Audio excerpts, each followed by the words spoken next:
Good morning. Thanks a lot, Urbi, for that very different introduction. I've never been introduced as a descendant of Ashoka's activities, but hey, a pleasure to talk to just a group of ladies here today. It's very exciting. As it happens, in the last about 2 weeks, I've done a circuit of a number of conferences speaking about entrepreneurship. And I used to try and count the number of women in the room, literally. When I had to do that, and there were, handful. But it's good to see a different group over here, and I do hope some of you do take up entrepreneurship. I will speak a little bit about my own journey, and then from there try and share some of the learnings as I see it. Okay.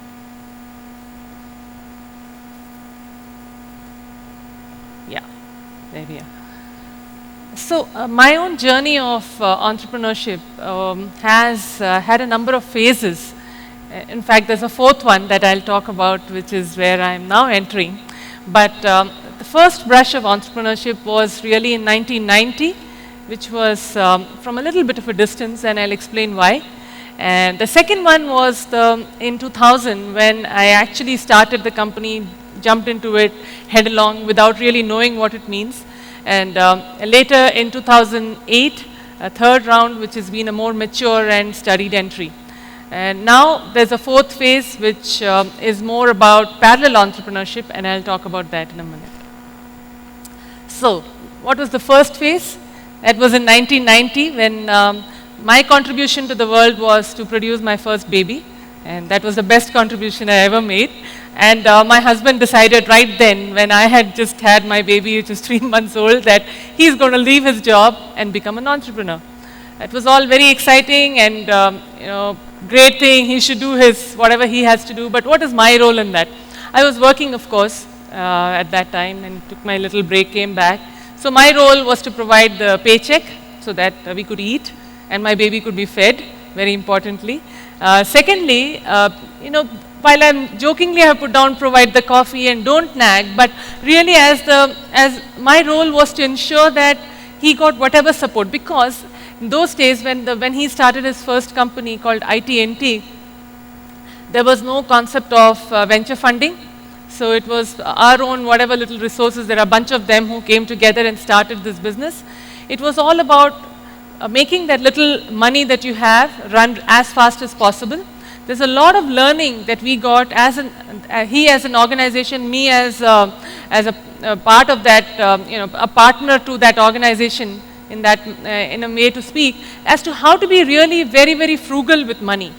In the days today where we get quick funding, it's not so easy to think about how to be really frugal, because you're told just go, put your money in, scale as fast as possible. But as an entrepreneur, you also need to know how to be truly frugal, and those were the days when frugality was something that was the only way you could do it, because there was no concept of VC funding and there was no concept of PE funding and so on and so forth.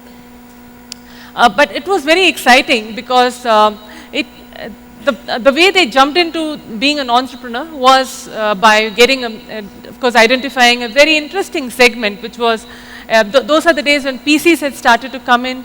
And the PCs used to cost a lot of money. I'm sure nobody will believe it if I tell you, especially the younger ladies, that it used to cost 4 lakhs for a HCL workhorse 2. I mean, who would in their right minds today buy a PC for 4 lakhs, right? You can buy a PC for 20,000 rupees. You can get a lovely laptop for that much. So anyway, but given that the cost of the PC was so high, maintaining that and making sure that it was up and running, and you couldn't afford to have multiples, you couldn't have extra backups and so on, because it was just so expensive. So building an entire business around maintenance of computers was what he started with, and started by first finding a customer and then building the business around it. The expansion was all on the back of whatever monies that they earned, whatever surpluses they earned, go open another office and so on and so forth. So it was a very a frugal way of building business, and very effective, did well, which he sold later. And then the second plunge, which was a real plunge that both of us took together, and that was a scary moment, because I used to work for Microsoft, and he was in British Telecom, and both of us decided that we would chuck both our jobs and get into becoming an entrepreneur, which a lot of people thought we were both completely batty, but we just went ahead and did that. This time we set up business in the area of call centers and business process outsourcing. We were one of the first BPO companies emanating out of India. Of course, in this case, we were a little smarter. Those were the days when paper plans and spreadsheets used to get funded by VCs. So we got our spreadsheet funded, and that's when we quit. As it happens, I don't know whether it's a coincidence, and I hope it doesn't happen too many more times. My second baby was born then. So I don't want to start any companies. Certainly, I don't want to have any more babies. I don't mind starting companies. So so with a 6-month-old baby at home, we started a business, which was interesting. And what was very exciting is that two things happened. We set up our entire business assuming that we would provide customer support to internet companies using the internet as a delivery platform. So email, chat-based services. And the company the VC that funded us, eVentures, was meant to be entirely supporting us through by providing us a large customer base, because they had invested in a number of internet businesses also. But what happened though was, that's the year when the internet bust happened. Soon after we got funded, we realized we had money in the bank, we had no customers. Every customer that we spoke to, by the time we went for the next meeting, didn't exist anymore. They just folded up. Internet businesses are folding like pack of cards literally every day. So it was we hear a lot about pivoting today, but this companies start and within a few months they realize wrong business, let's change. This was a real forced pivoting that we had at that time, because the business just disappeared. The good thing was that we still had money in the bank. All of us had left our jobs, so we decided we have to find another solution. So that's when we started the call center business out of Bangalore. The second part of the challenge was that call centers were new in India. Okay, nobody knew how to run call centers. The technology and the telecom infrastructure was not great, and people around us, employees, would not join us because the entire working time was in the night. And that's not something that was understood in those days. Now, of course, we all look back and say, yeah, what's the big deal? There are lakhs and lakhs of kids who go and work in the BPO industry. But I'll just share one very interesting anecdote at that time. What happened was, so we used to ferry in our cars a lot of young ladies who used to come and work in the night. So 2 a.m. to 11 a.m. That was the standard US shift. A lot of young ladies used to come at 2, and so all of this ferrying of women back and forth was noticed by the police department. So they stopped few of our cars and said, what's going on? Why are so many girls traveling in the middle of the night? So we said, call center. They said, call center? So they were slightly worried. So we actually had to get the commissioner of police to come and sit in our office, listen to the ladies and figuring out what kind of calls are they making, right? So once they got satisfied, we got a little approval note from them saying, yeah, this is all legitimate business these young ladies are going on. Put it on our buses, cars, and then take the girls around. I'm sure the industry has moved on hugely since then. But those were some of the very exciting challenges of being a startup industry which never existed before. All the other category of people who had to be convinced were the parents. Again, which parent would be comfortable that their 20-year-old kid is going and working in the night? They don't know what's going on. So we actually instituted a concept of a parents' day, where we got the parents to come in and watch the kids actually do their work. So that gave them a lot of comfort. We as CEOs, we sat there, talked to them, explained to them what our business model was, and so on. And the third constituent who had to be convinced were, of course, the customers.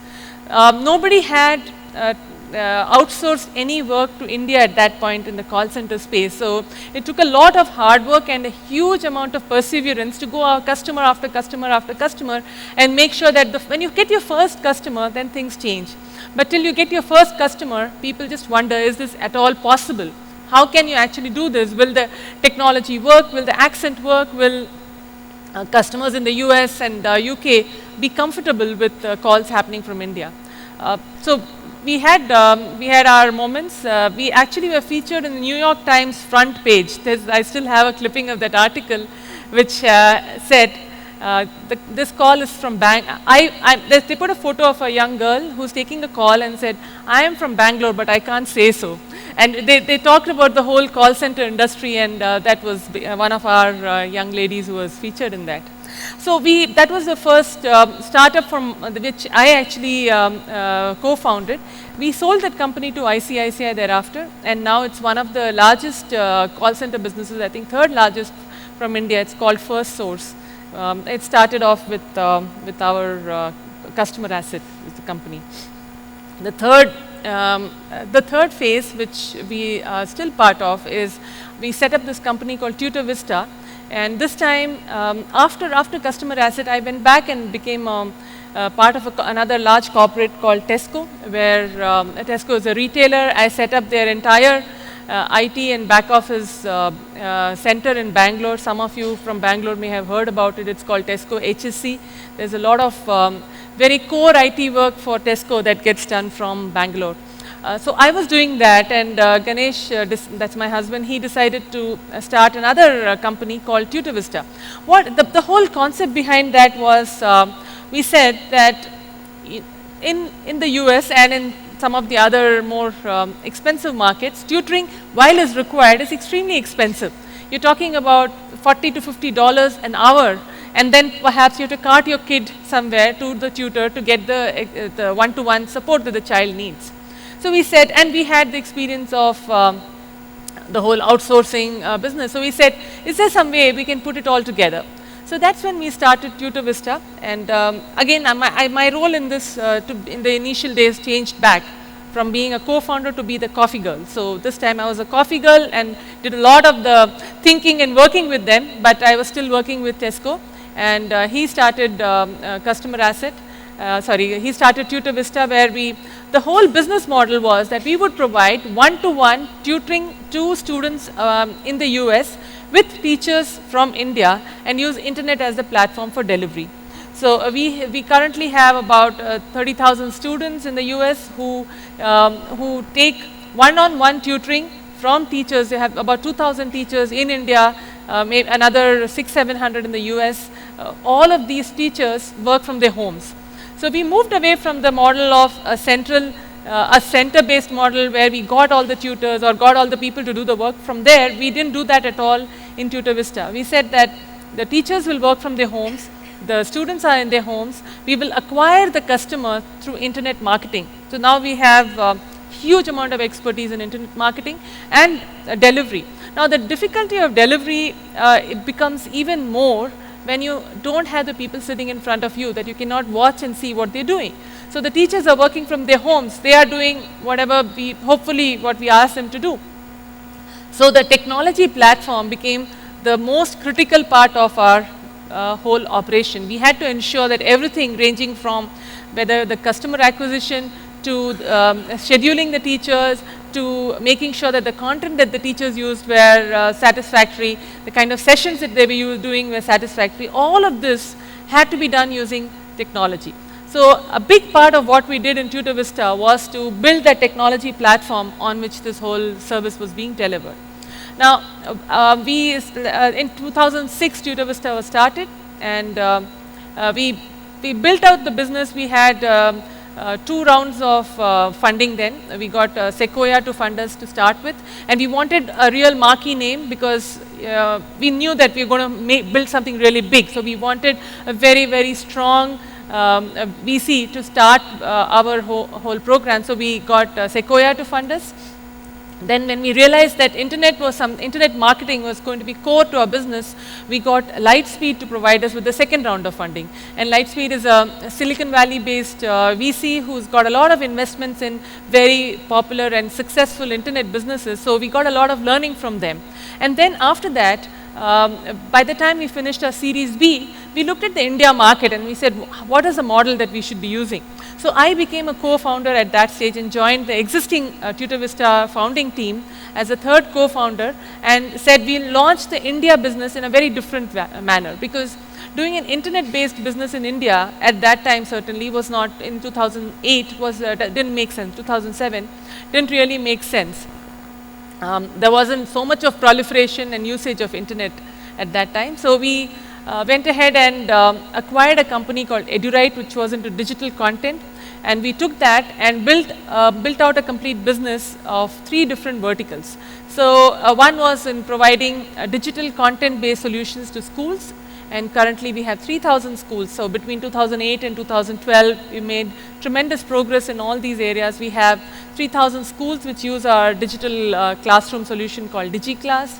We also set up another business of test preparation. We have 70 centers and close to 20,000 students who study in our test prep centers. And the most exciting of all for me is the schools. We have 34 schools in our network of Pearson schools. And these schools are regular K-12 schools. Some of them are startup schools. Some of them are existing schools that we took over and we are managing.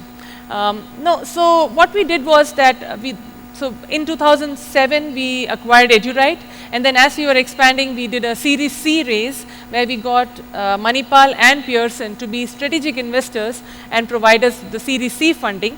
Then when we went for a Series D raise in 2010, we had a couple of term sheets, but Pearson said, no, actually, this is very, very strategic to us, so we want to acquire you completely. So that's when in 2011, we sold 80% of our stake for 1,000 crores valuation to Pearson. And we still hold 20% stake in the business, and in 2013, we will be selling the balance 20% back to them and exiting, which then takes me on to my phase 4.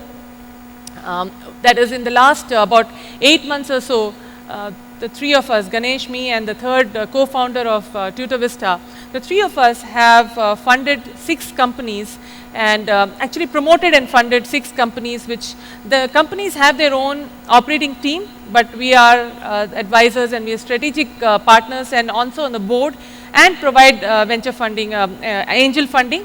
In some cases, we've taken them to get their first round of VC funding also. In some cases, they are still in the early stages, and we will work with them a little bit more, develop the program, and then go to VC funding. So we are now in the stage of parallel entrepreneurship, as we like to call it, because there are 6 and maybe more that we will fund. And as we move out of our Tutor Vista full-time occupation, I guess this will become more intense.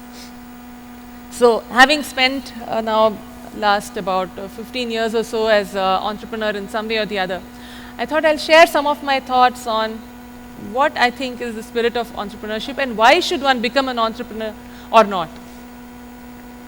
So of course the fundamental question is, why do you want to do this at all? So there are many answers, and I'm sure if I go around this room also, I'll get a number of different answers. But there are some things that we have to keep in mind.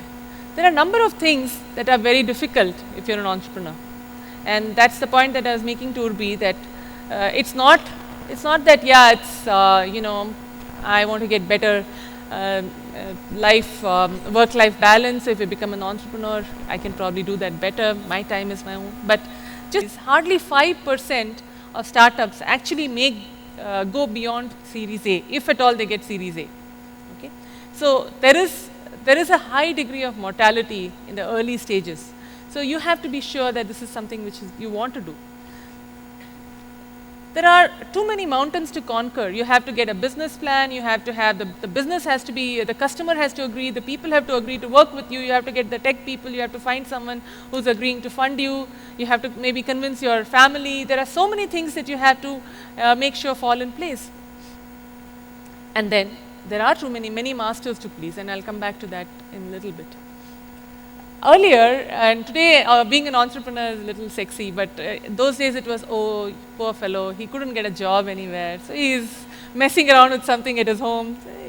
There was a lot of that. And people used to say, oh, I'll help you get another job, don't worry, this is fine, this is temporary. So, but now I don't think it is that.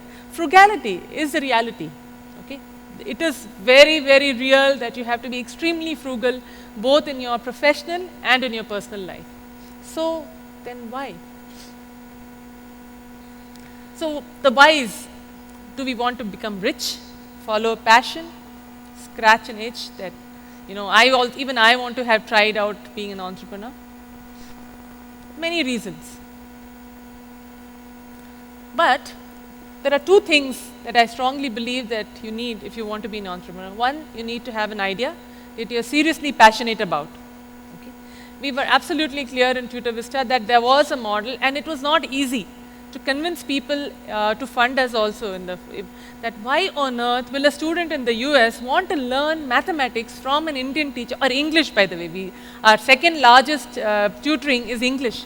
Why will they want to learn English from an Indian tutor with all the accent sitting in India? God, you must be crazy. Nobody is going to buy that. But we felt that absolutely it is going to happen, and we kept going ahead with it bullheadedly.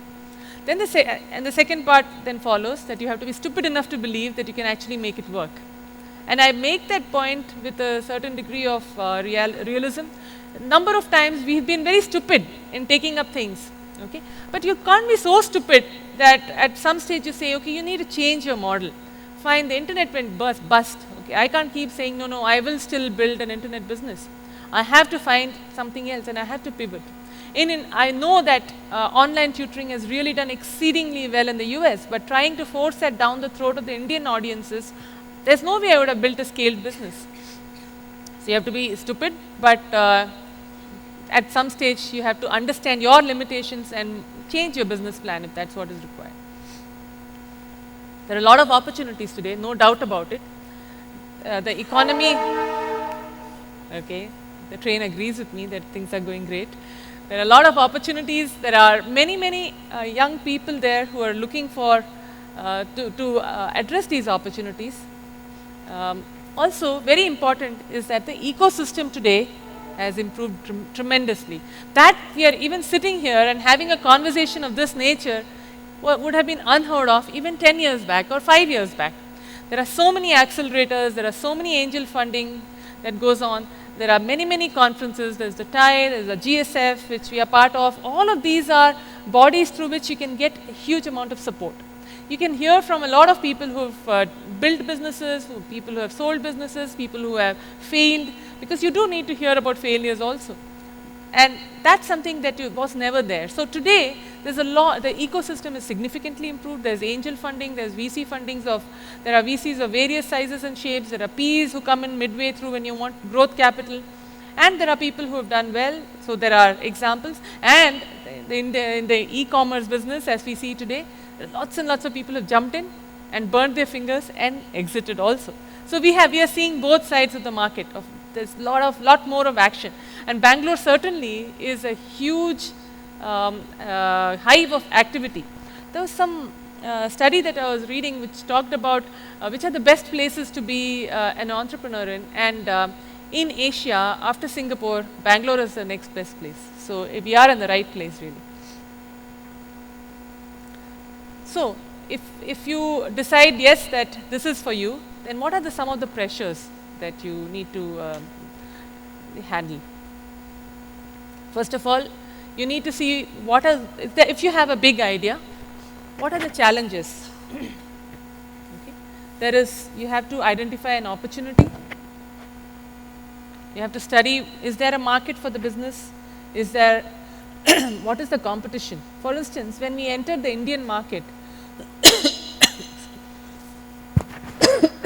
excuse me. We said that while online tutoring was very good in the US, it is not possible to do that in India because the market for internet-based businesses at that time was very limited. But we realized that there was a business for working with schools, and we knew, and our biggest competitor even today is a company called EduComp, which does smart classrooms to schools. I was very happy to copy them, no shame, because I knew that there was a model there that was working.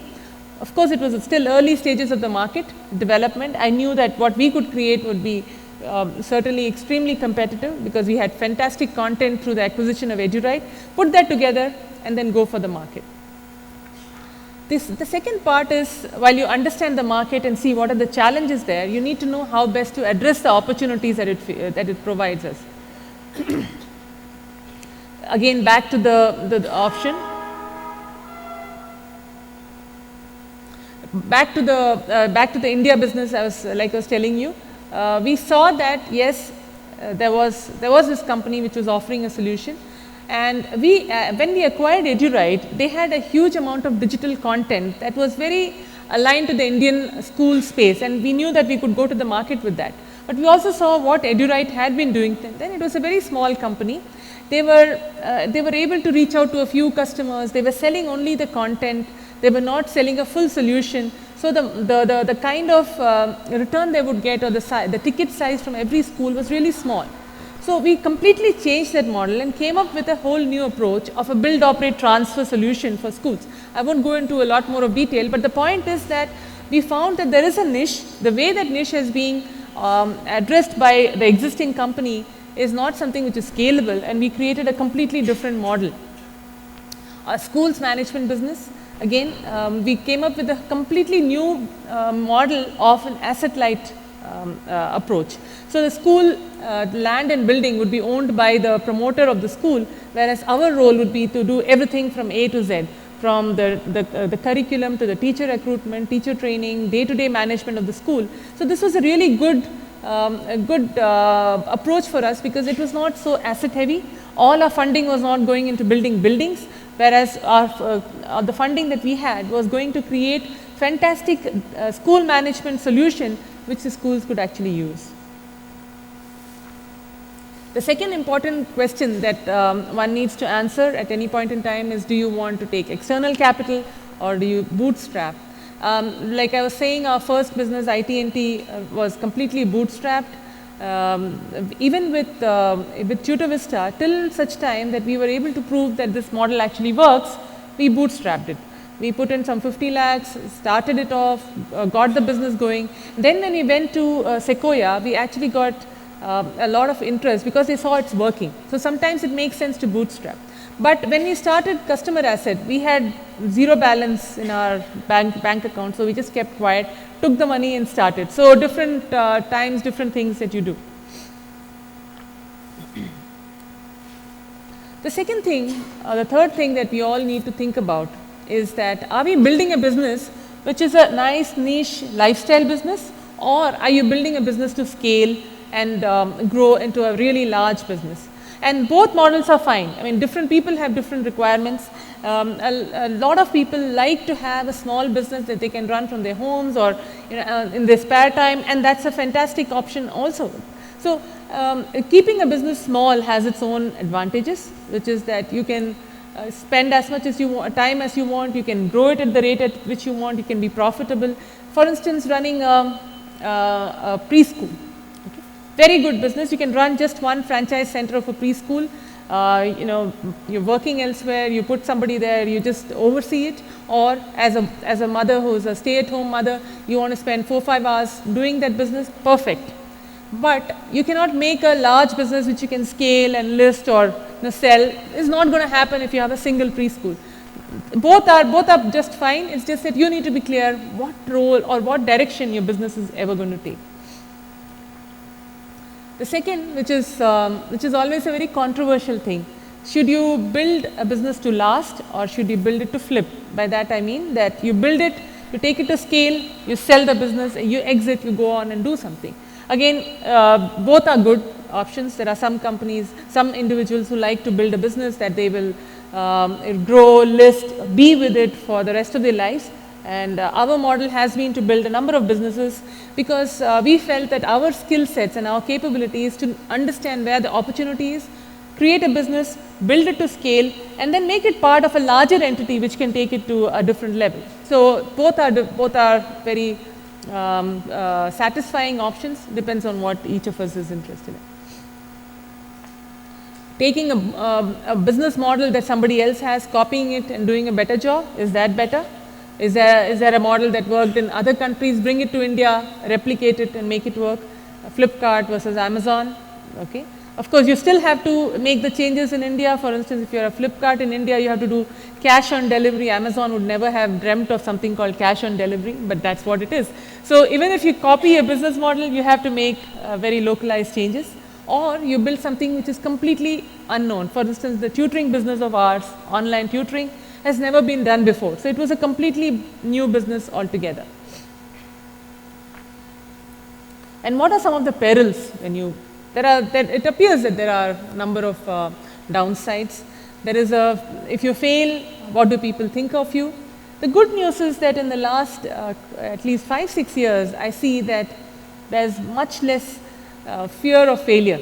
People don't mind if they failed, and they'll tell me, there are a lot of youngsters who come to me for mentoring. They say, oh, I started 3 businesses, I shut 2 down, and now I'm on the 3rd. Fantastic, they are very proud of it. They learnt a lot. And that's great, you don't have this fear that, okay, if you do something and fail, that's the end of it. The only thing is that you need to be in a position that you're not on the streets, you're not lost your shirt completely. So long as you make sure that you are working within those boundaries, then failure is great.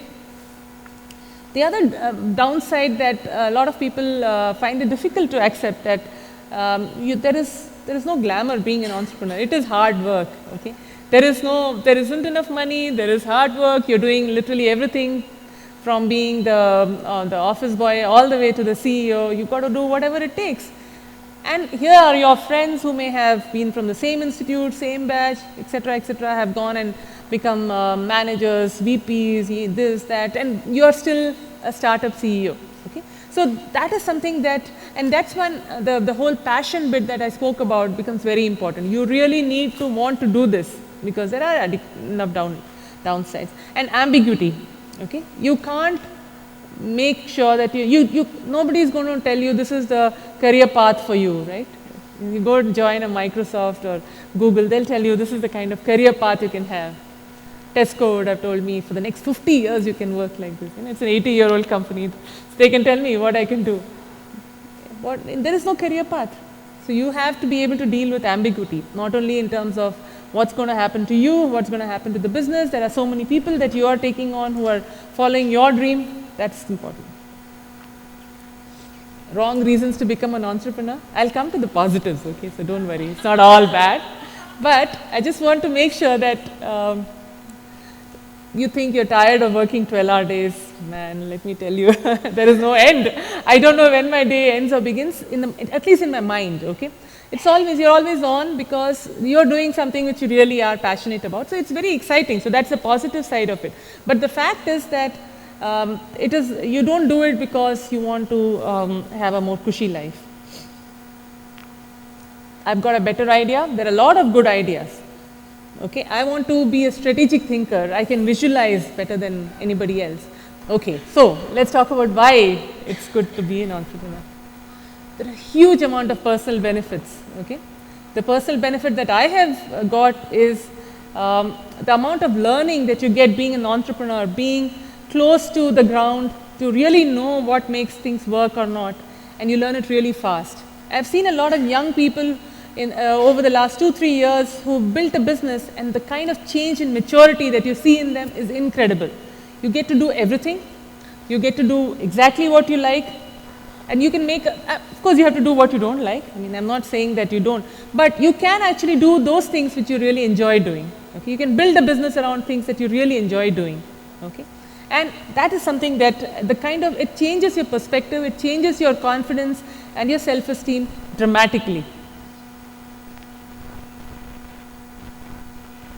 The second, social benefits. There is a lot of, especially if you manage to do a decent job and you have some success, the kind of benefit that you get, the kind of people look at you with a lot of respect because they know you've created something completely from scratch.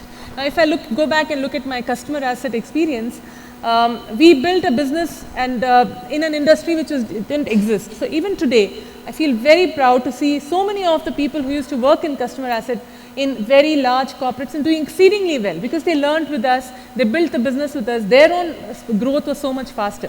And the kind of emotional attachment that is there with that startup team still exists. 10 years, 12 years after we started the business, we still meet, we still have a social comfort level, which just it doesn't come that, you can't create that much of closeness if you're working in a company, whereas when you're going through real hardships.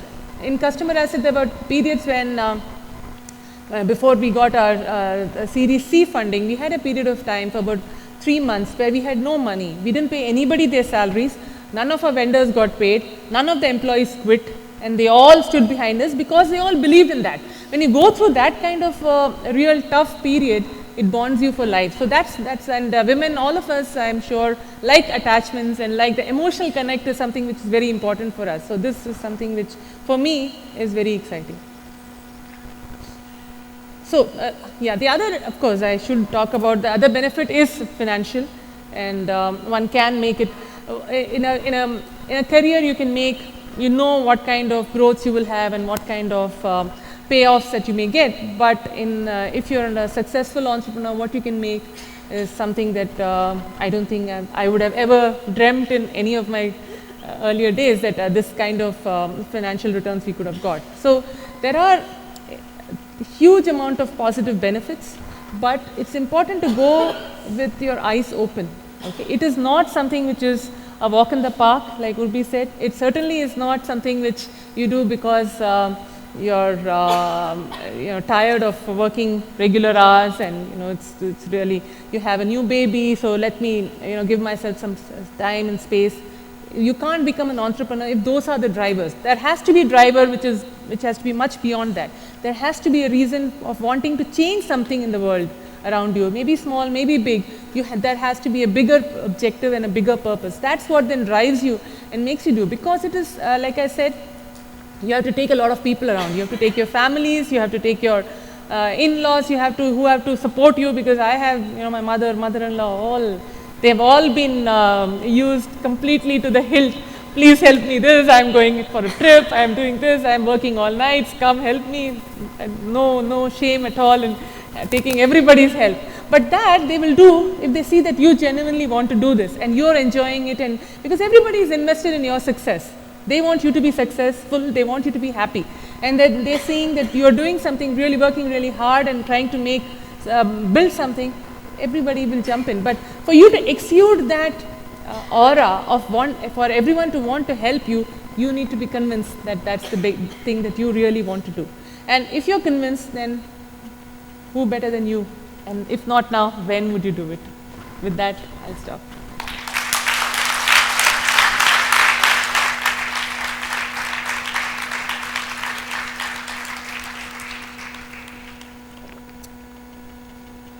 Yes. Yeah.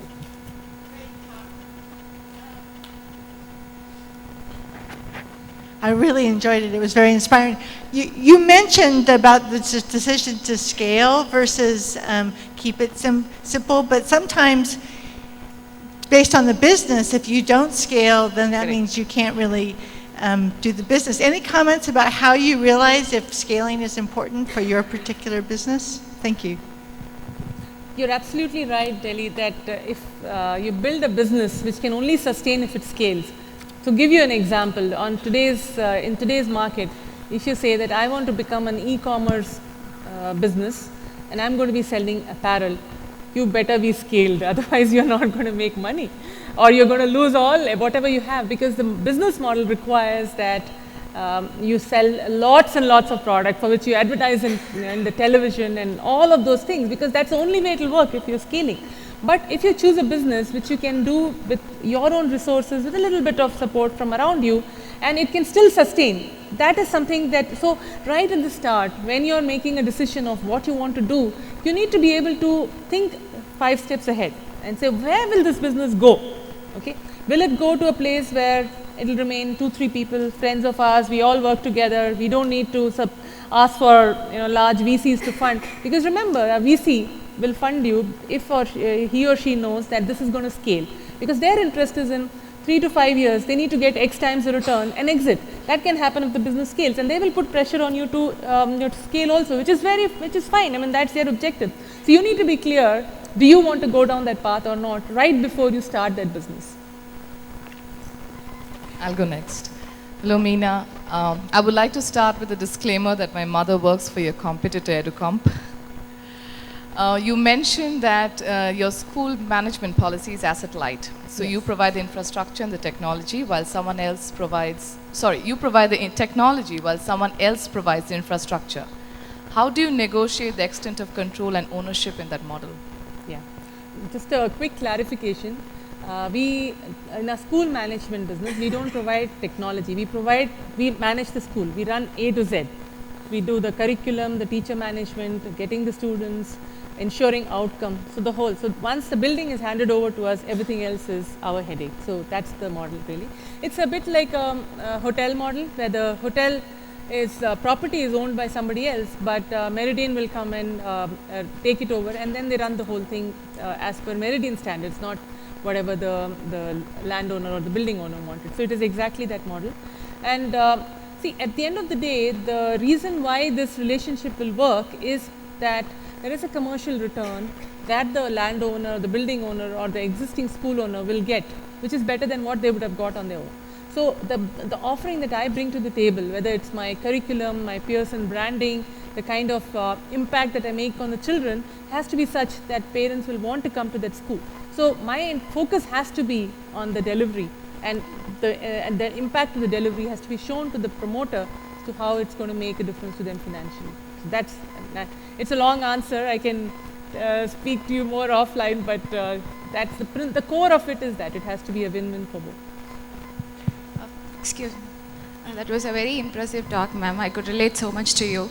And I have two questions. One is, do you think an MBA degree necessary to become an entrepreneur? And the number two is, how could you work with your husband? Like, it's always taken for granted in a relationship, right? What is the chemistry between you guys to be a successful entrepreneur? Let me take the first one. Yes, I am an MBA, I confess. But I don't think that's what made a difference to me. It's more about having the smarts to figure out what works and what doesn't work. A lot of the entrepreneurs that I am coming across today are not necessarily management grads. But you need to have something which you bring to the table, whether it's technology or an understanding of the market or a particular skill, that has to be there. Just being a high-level generalist makes it very difficult to become an entrepreneur or to start something, because what is it that you bring to the table? What are you going to contribute? So you have to identify what is that skill that you have. So management is good to have, but not essential. So that is the first one.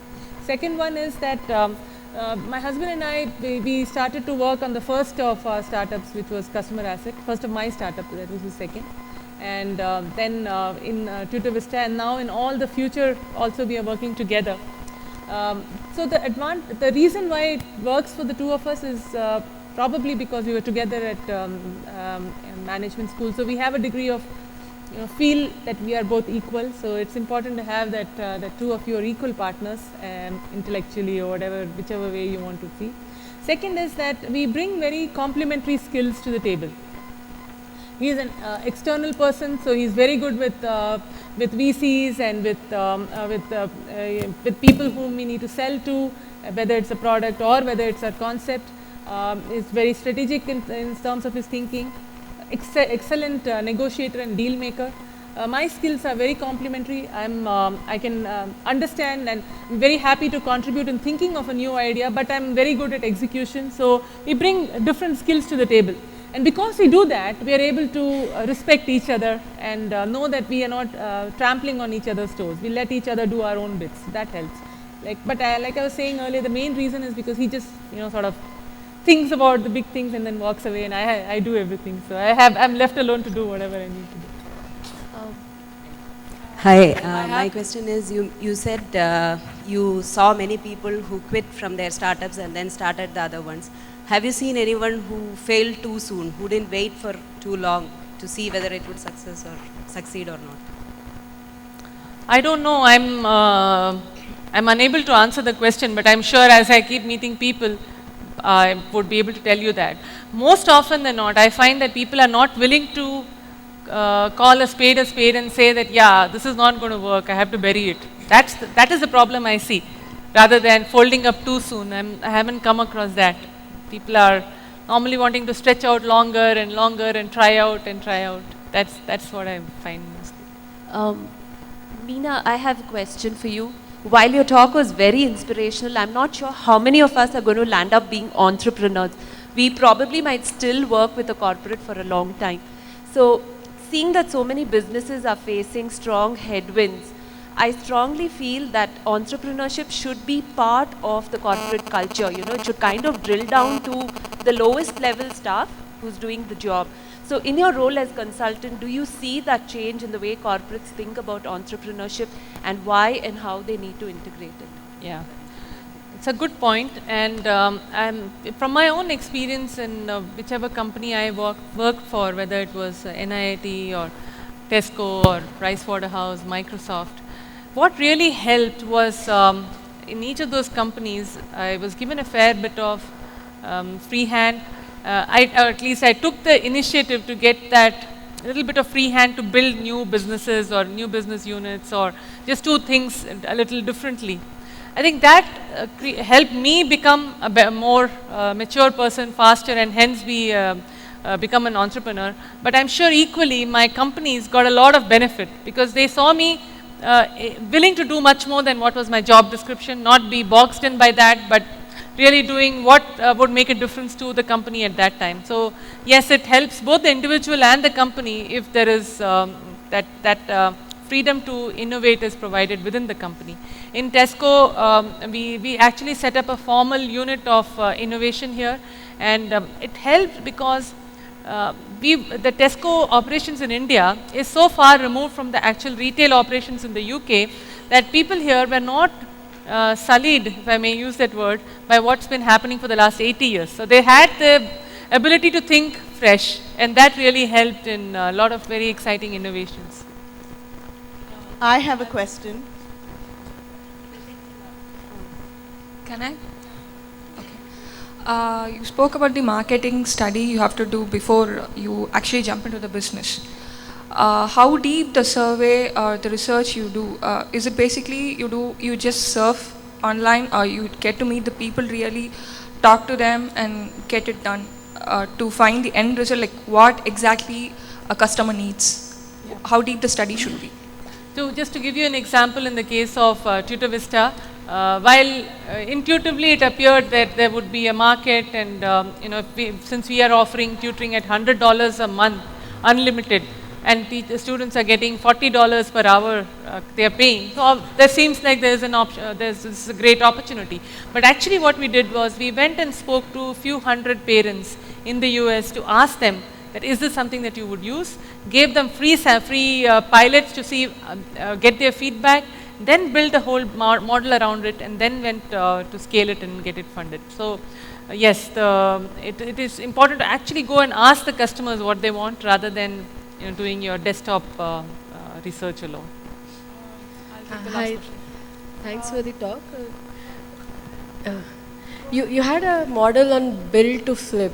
So is this something that the flip happens by chance, or you kind of prepare for it at the beginning during the startup starts? So your question is that the build to flip? Yeah. Yeah? Okay. I think the first couple of them happened more per chance, and I didn't talk about some of the other businesses that Ganesh had built and flipped in between. So this is number 7 or something like that. So, the first one, IT&T, went on, it was really built to last, but then we realized that the whole market had changed and it made sense to merge. With customer asset, again, it was more, the market dynamics were changing. But after that, we realized that our strengths really lay in identifying very good niches and quickly building out and scaling something. So over a period of time, we have actively moved on to looking at those things which actually in a 5-year to 7-year time frame can mature and can become something which will be valuable to somebody to acquire, a strategic investor to acquire, or to become a part of a larger entity. So now we think very proactively about that. But the first few companies, it's more that's how it evolved over a period of time. I have a question here. I'll go now. Okay. Okay, so my question just extends on Urvi's comment on ownership, but it's more from the incentive point of view. So when you have people working with you in something that you're starting up, how do you align their incentives to take everyone along with you to see their vision, or whichever way you put it? Yeah. Because when you're starting up a new team, maybe these were the people you have worked before, maybe not. How do you let everyone see your vision and move along? Sure, yeah. There are 2 aspects to it. One is the sharing of vision and getting everybody aligned to what you're trying to do. The other is financially showing them a path as well. So you need to do both of those. So the second part is easier, I'll answer it quickly. So we did a lot of ESOPs right up front in every one of our startups.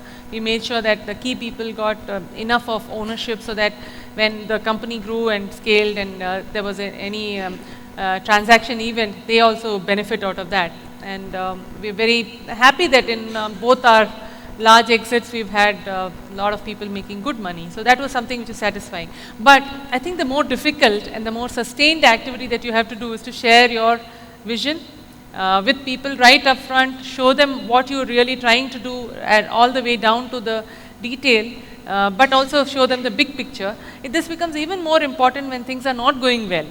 There is no question of hiding at that time. You have to be open, you have to be transparent, you have to say, this is what we set out to do, that's not happening, we're going to try this now, you guys are with us, let's make it happen together. And in Tutor Vista also, we've had enough of difficulties along the way. Looking back, now we may say, yeah, it was a great journey, successful, but there are so many steps along the way where you falter. And you want your people to be with you, which they will be only if you're open and honest and tell them what you're actually going through and take their help in solving those problems. And that's my cue to shut up and go. So.